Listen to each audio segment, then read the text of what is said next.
সমাজের মধ্যে মানুষের আতঙ্ক তৈরি করে, যারা নদীর বালি দখল করে, যারা অন্যের জমি দখল করে, তারা বিএনপির সদস্য হতে পারবে না।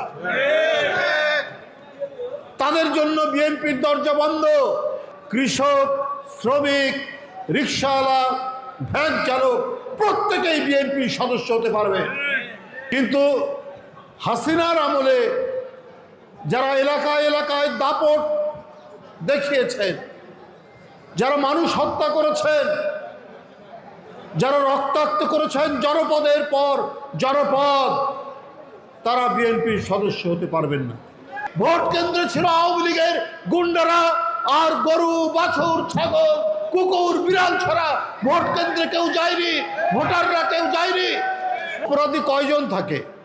শতকরা 2 জন, 1 জন, বেশি থাকে না। কিন্তু এরা সবচাইতে বেশি, ওই শতকরা 1 জন 2 জনই সমাজকে নষ্ট করে, কলঙ্কিত করে, কলুষিত করে।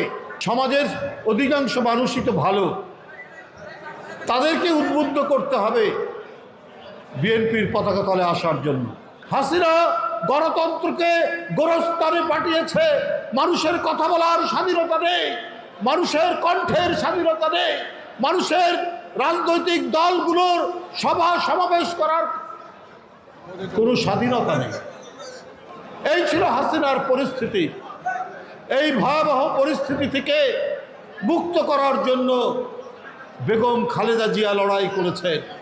আন্দোলনের নামে আন্দোলনে ছিলেন, কিন্তু এখন নিজেদের রাজনৈতিক স্বার্থ উদ্ধারের জন্য ঘোলা পানিতে মাছ শিকার করার চেষ্টা করছেন। সেই রাজনৈতিক দলকে আপনারা চেনেন না? আপনারা চেনেন তারা কারা? তাদের এক নেতা বলেছেন, তার নাম ডাক্তার তাহের। তিনি বলেছেন আগামী নির্বাচন নাও হতে পারে। তো আগামী নির্বাচন নাও হতে পারে কেন? তো আপনার কথার সাথে শেখ হাসিনার কথা তো মিলে যাচ্ছে। আপনি বলছেন নির্বাচন নাও হতে পারে, এইটা কিসের আলামত, কিসের ইঙ্গিত, কোথা থেকে